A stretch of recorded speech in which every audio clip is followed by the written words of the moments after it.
mag-take ng order kasi trabaho po yun ng waiter A. And yun po ang hindi ko kayang ano ngayon kasi ang trabaho ko po doon, waiter B lang po talaga ako. Hindi po ako pinahawak ng, pinahawak ako sa beach. Kasi yung mga orders po doon, ako po nag-take lahat. Yun. Pero sa restaurant, hindi ko po na-experience. Baka ngayong season po, gawin akong waiter A. So yun po. Opo, assistant waiter ako. So yun. Opo. Kapag po nakatake na ng orders yung guest, lalapitan ka po ng waiter A kung ano ang kailangan niya na dalhin mo sa table. Like kunwari, hey Paul, give them 3 plates for share. Kasi minsan yun po yung nagiging starter nila for appetizer. May sharing po sila sa appetizer. So kailangan pag sharing, kailangan lagyan ng 3 plates yung guest mo. And kapag magbibigay ka po ng plates, kailangan hindi ka po sa kanila magpapakita na kaganito. Kasi nakikita nila na napapatungan yung kakainan nila. So kailangan nakaganito po. Kailangan nyo pong mag-practice using the hand kasi po wala pong oval. Wala pong tray. Okay lang po to. Okay lang po yung ganito. Ganito po yung proper nila. Basta wag lang po ganito kasi disrespect po sa akin yung ganito na. Bawal po yung gano'n. Okay, at least nalalaman nila yung culture. So may put the plate, ma'am? Pwede patong. So huwag niyo pong kalimutan naka-proper way pa din po dapat. Left side. Nakalayo pa din sa sa guest. Pero kung medyo abuso po yung guest, Pas mo na. so ganun po. May na-encounter mo na sir ng ganun? May na-encounter ka? Wala. Okay, Meron waiter po, B ka. Pero hindi ko po kailangan makipag-away sa kanila. Oo. Kamusta po ang ugali ng mga grade? Kung mula na kupal, kuya. Talaga. Opo, talaga totoo yan. Grabe sila. Ikaw na lang mag-handle kung paano mo siya, Libangin. kung paano mo titisip Pero mo. hindi ko naman pervert sa babae ko ba? The way, Yung mga, paano po yung mga babaeng date? Mga, Hindi, I mean lalaki. Sa amin. Hindi Ba naman. mga waiter na. depende po. Pag sa work po talaga, walang babae lalaki. Pag mali ka, mali ka. Oo. Pero hindi ko yung, I mean yung touchy sila. Hindi naman po. Hindi naman. Hindi naman. Kasi 5-star kasi kayo kaya Same lang po ng serving sa breakfast. I-ano nyo po yung Glass. baso. I-gaganyan. And then habang ginaganyan nyo po, tinatanong nyo sila, everything's good? How was your holidays? So, you want would you like to drink some water, still or sparkling? So, habang sinasabi ko to, dapat yung waiter B nakikinig na kung anong gusto ng guest. So, that's the time na kukuha yung waiter B sa loob para diretso. Question. Ito yung mga scenario natin. So, hindi kayo gumagamit ng order slip? Hindi, naka-phone kami. Through phone. Wala yun. Parang physical place? Sa menu, meron kami menu list, meron. Pero yung sinasabi niyang magtitake ng order, naka-phone.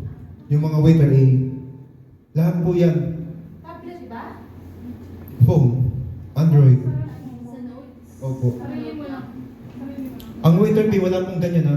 Waiter A lang pong maghahawak ng mga, History of. kalimutan ko, POS ba yun? So, yung POS nyo is Android? Same lang po dito, yung POS. Yung POS namin dito is punching. Meron din po kami nun. Yun po yung main namin, meron din po kami sa phone. Tablet. Opo. Opo. Mobile POS. So, nandun lahat ng menu? Opo, andun lahat ng order. Okay. So, digital talaga kayo? Opo, digital. Alright, digital po.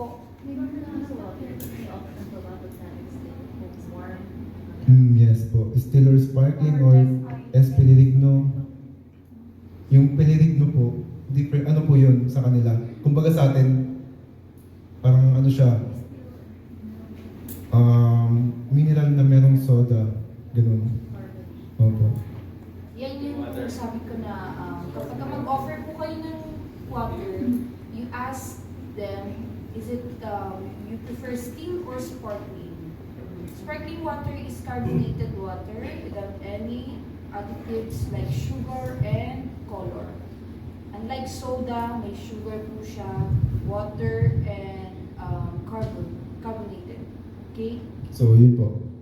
Kapag po narinig na ng waiter B kung ano yung water na gusto ng guest, dapat ano po agad, attentive. So, kunwari, ito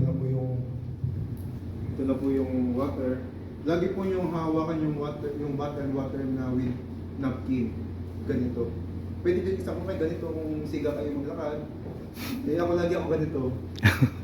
So, kapag malapit na ako, hindi na po ako siga. Ganitoin ko na po siya. So, here is your still water, ma'am. May I po it? Kapag sabing yes, of course, yan mo. Magdundun po. Ayan na po ang service Guys, lagi nyo units. pong tatandaan ng proper way of pouring the water sa guest. Kasi hindi po pwedeng ganito. Kasi matatamaan niyo po siya. Hindi din po dito. Pagdating mo dito, hindi din po ganito. So, kailangan maayos po yung proper standing. Ano po siya, lagi po kayo mag-serve sa right side. Alright. Count. Good evening. How are you? Everything's good? Yes. Oo. We're still pretty. For drinks, for dinner? For dinner. For dinner. Do you have reservation? Yes, we have. Okay, just a moment. I will ask my service manager to assist you, okay? Alright.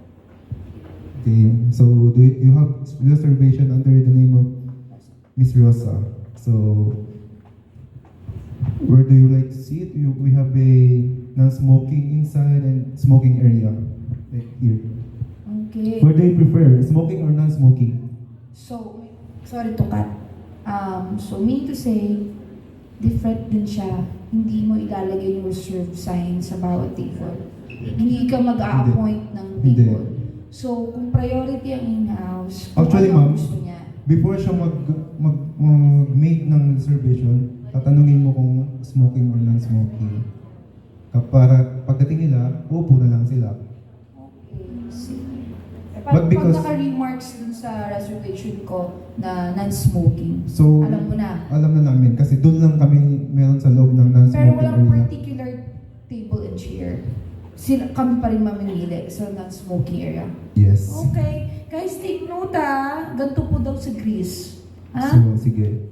Hi, good evening. Do you have reservation? Yeah, we do have. Under what name? Rosa. Okay, just a moment. I will check in my phone, okay? Meron parang reservation. So, tatanungin mo niyo po sila if for drinks, for food.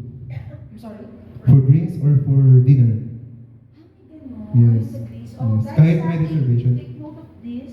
So, kailangan niyo pala magtanong na for drinks lang or for food. Yes. So, may ibang table pa ba kayo bukod sa, or May ano po kami, may offer po kaming mga for drinks lang kasi maganda yung view.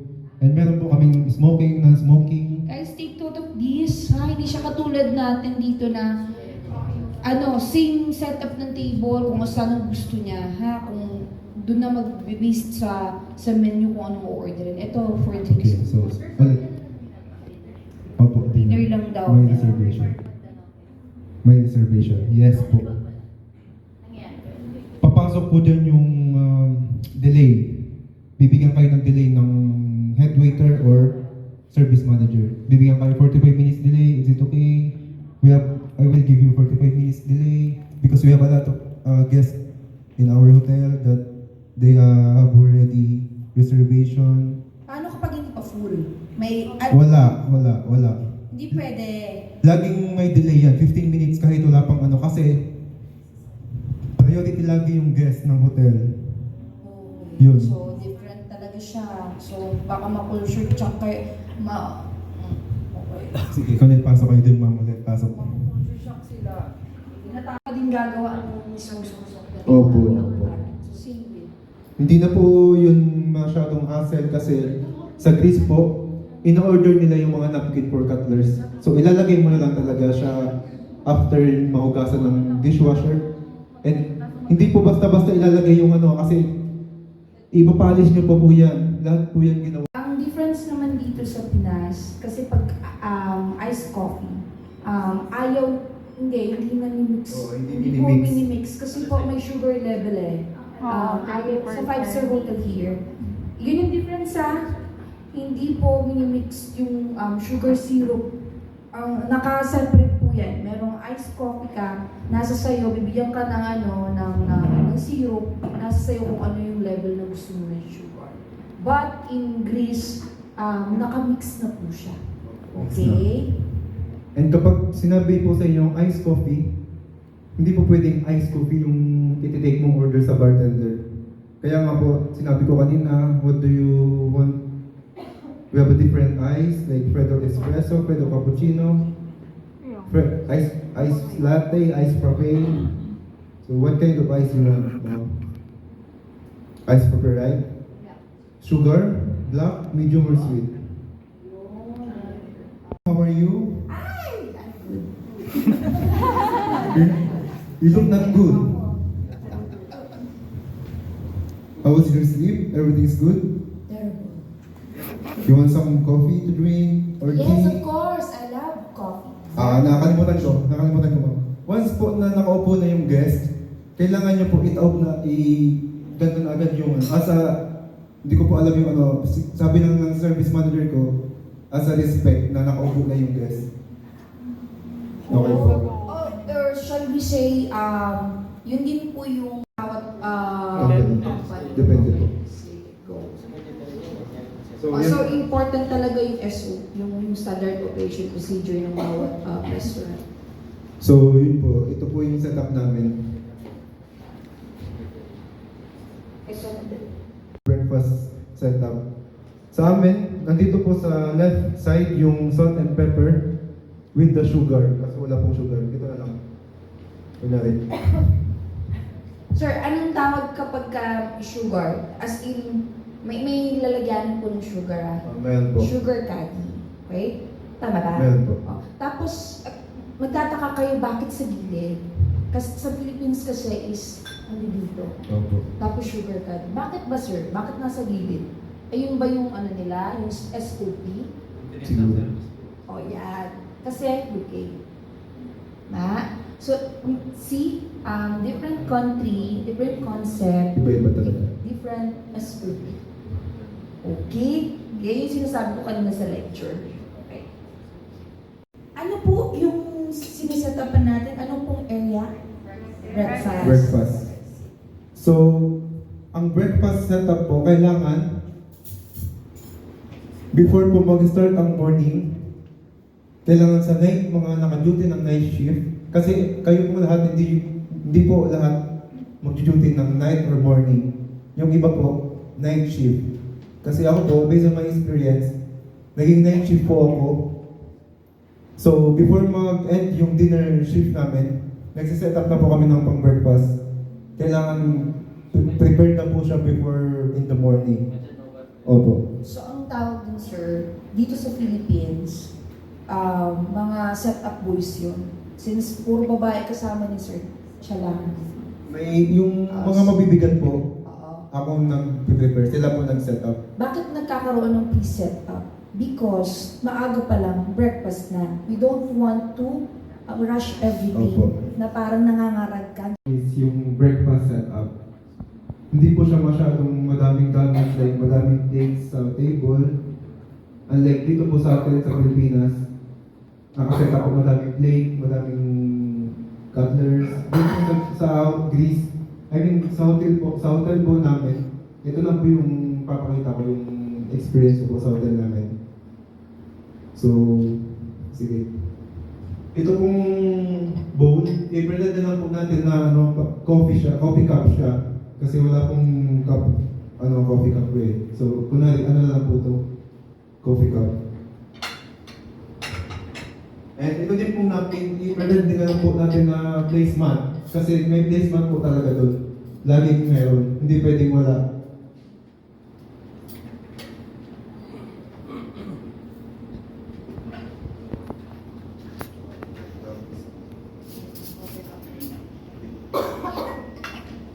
ito din po, dapat, ano po siya, teaspoon, maliit pa po dito. Yung ano lang po natin. Ano ba yung Demitas? Demitas, yung pang-espresso. Okay. Yun talaga dapat. So, ito po is teaspoon and then yung pinakamaliit po nun is yung sa Demitas. Okay? Yung pang-cappuccino. Okay. So, dapat you know how to tawag dito, recognize yung mga utensils and utensils. So you need to know you to know the recognition ng mga utensils para alam niyo kasi para hindi tayo